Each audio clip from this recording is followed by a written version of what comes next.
कल्याणकारी जनतापहारी मांगल्यकारी करुणा विहारी स्वयं प्रकाशी हृदय निवासी श्री सतगुरु मंगल मातनोतु। कबीर नामं पतितं पुनीतं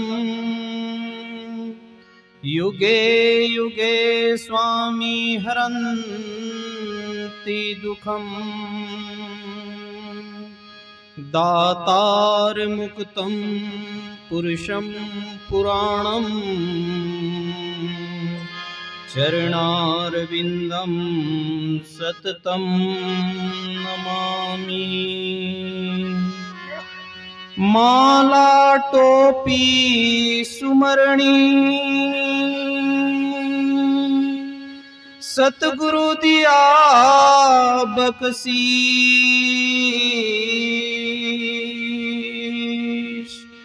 पल पल गुरु को बंदगी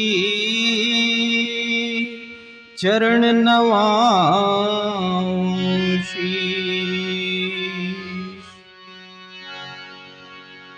प्रातः स्मरणीय संत सम्राट जन जन के नायक विश्ववंदनीय सदगुरु कबीर साहब जी तत्स्वरूप मेरे हृदय मंदिर के आराध्य परम पूज्य गुरुदेव पंथ श्री हुजूर प्रकाश मुनि नाम साहब जी, नवोदित वंशाचार्य उदित मुनि नाम साहब जी, गुरु गोस्वामी डॉक्टर भानु प्रताप साहेब जी, पूज्य तीनों गुरु माता साहब के पावन चरण कमलों की वंदना करते हुए आज के इस सत्संग कार्यक्रम में पधारे हुए मुख्य आसंदी पर विराजमान परम आदरणीय संत रामू साहेब जी, जो कि ग्राम मिरपिट्टी से पधारे हुए हैं और हम सभी को सदगुरु की वाणी वचन को बहुत ही सुंदर मधुर स्वर में सुनाते हैं। सदगुरु की अमृत वाणी वचन का हम सभी 3 दिनों से रसपान कर रहे हैं।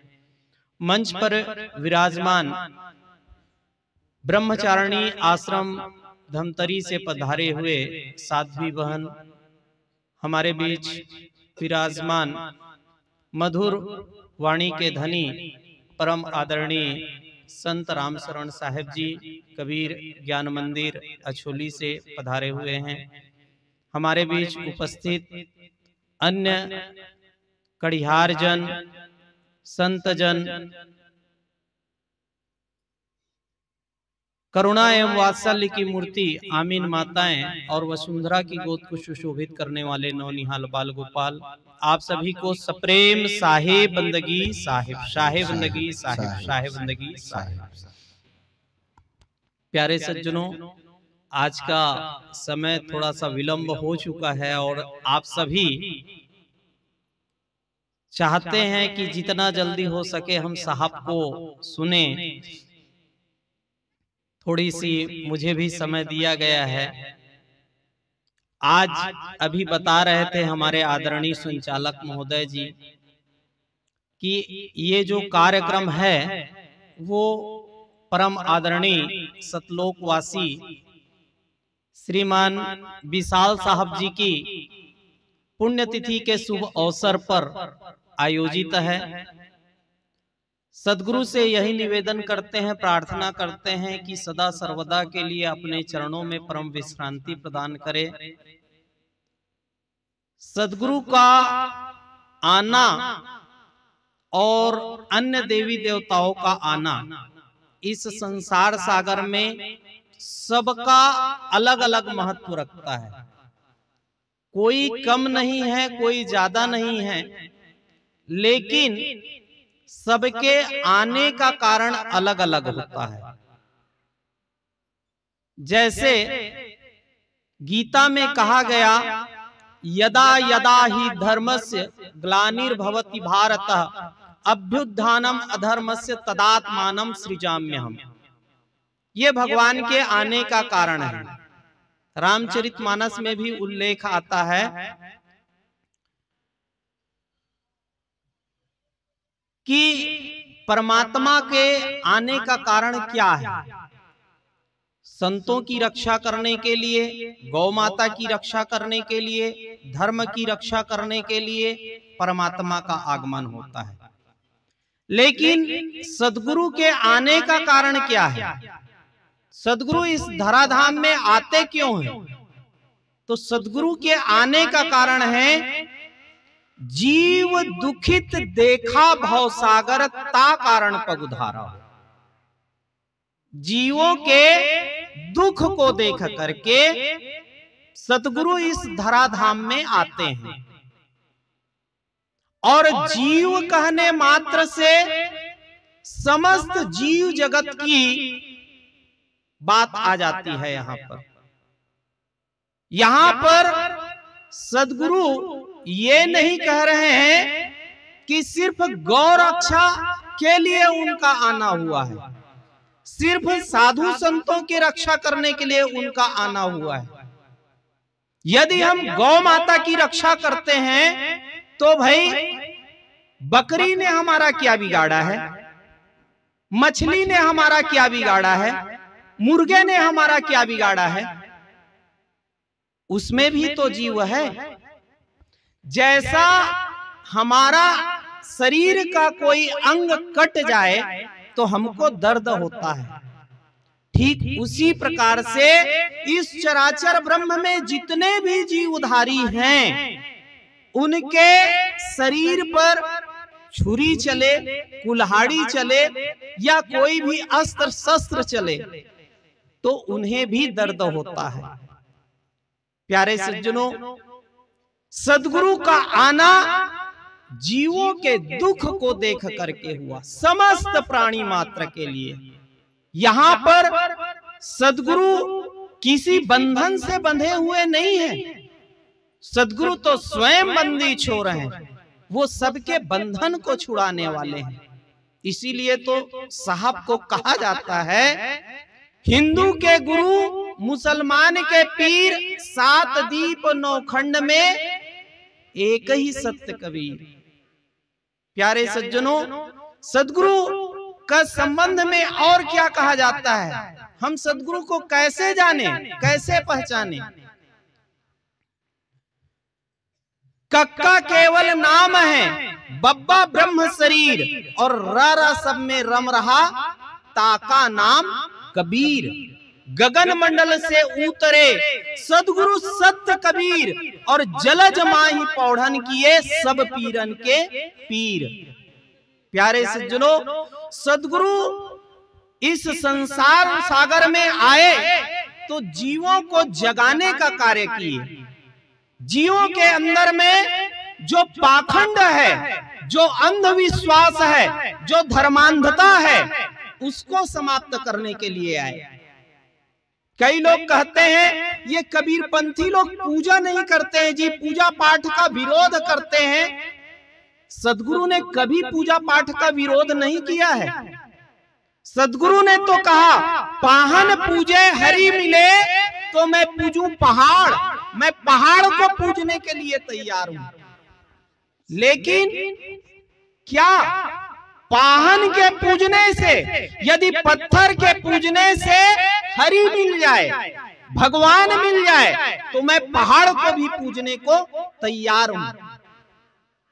और तासी तो चक्की भली पीस खाए संसार।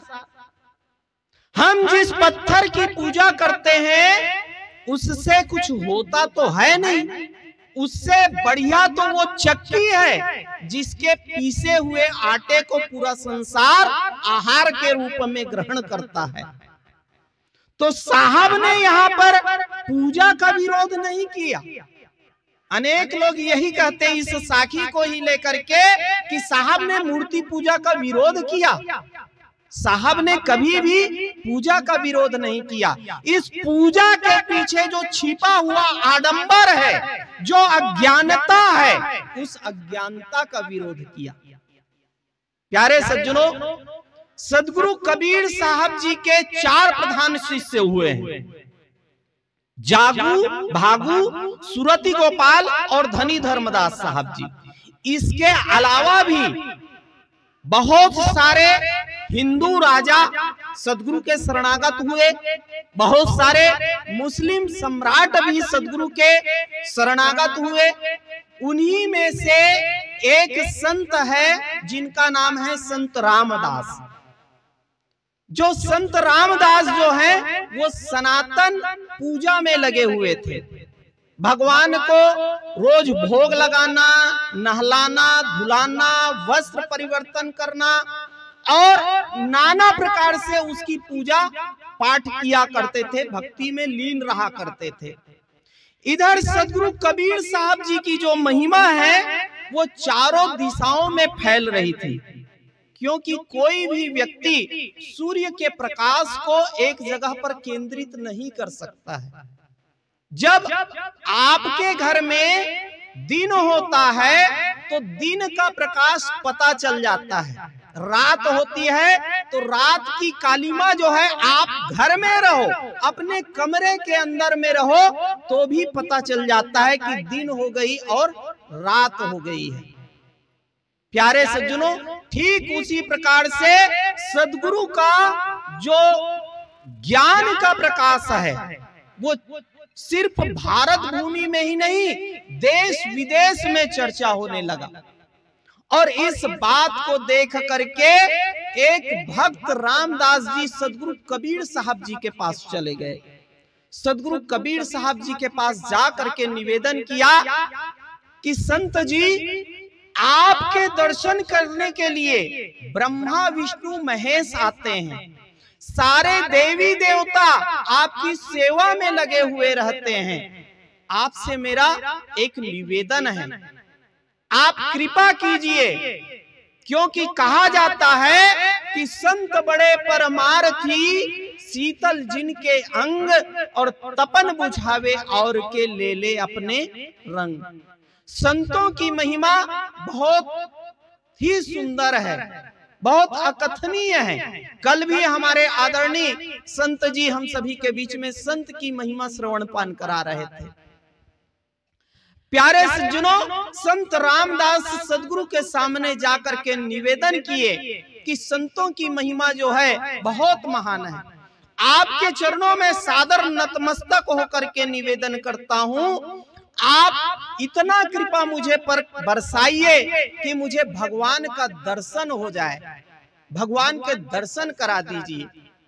प्यारे सज्जनों, सदगुरु कबीर साहब जी ने कहा कि संत रामदास जी, आप बहुत भक्तिवान हैं, आप भगवान की खूब पूजा आराधना किया करते हैं। जाओ, मेरा वचन है, कल दोपहर 12 बजे आपके घर में भगवान विष्णु जी आएंगे, आप तैयारी कर लीजिए।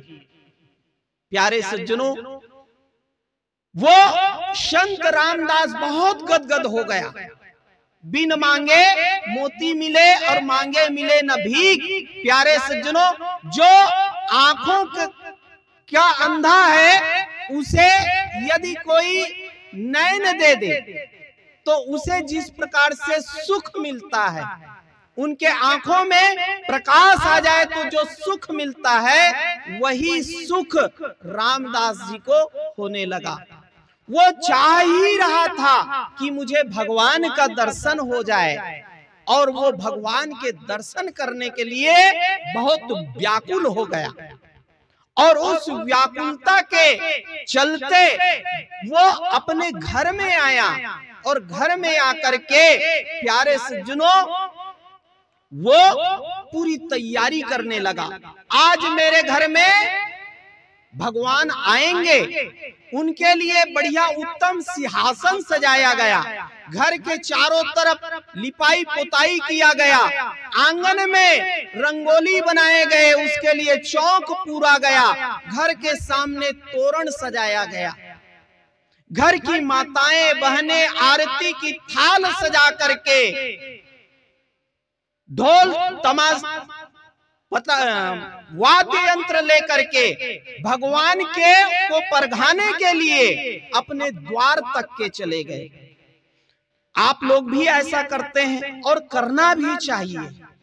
कहते हैं आवत संत न हर्षिया, जावत दिया न रोए, कहे कबीर वह दास की मुक्ति कहां से होए। जब कोई भी हमारे घर आए तो स्वागत सत्कार करते हुए, मुस्कुराते हुए हमको उनका स्वागत करना चाहिए। गोस्वामी तुलसीदास जी भी कहते हैं, आवत ही हर्षै नहीं और नैनन नहीं स्नेह, तुलसी तहां न जाइए कंचन बरसे में। उस घर में हमें जाना चाहिए जहां हर्ष हो, हमको देख करके मन प्रफुल्लित हो जाए।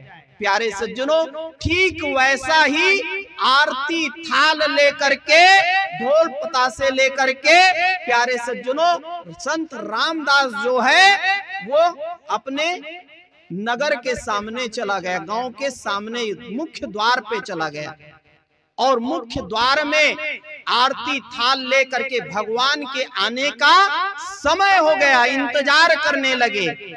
सदगुरु की वाणी कभी अकाट्य नहीं होती है, उसके दिमाग में ये बात चल रही थी। सदगुरु ने कहा है कि ठीक 12 बजे आपके घर में भगवान विष्णु जी पधारेंगे।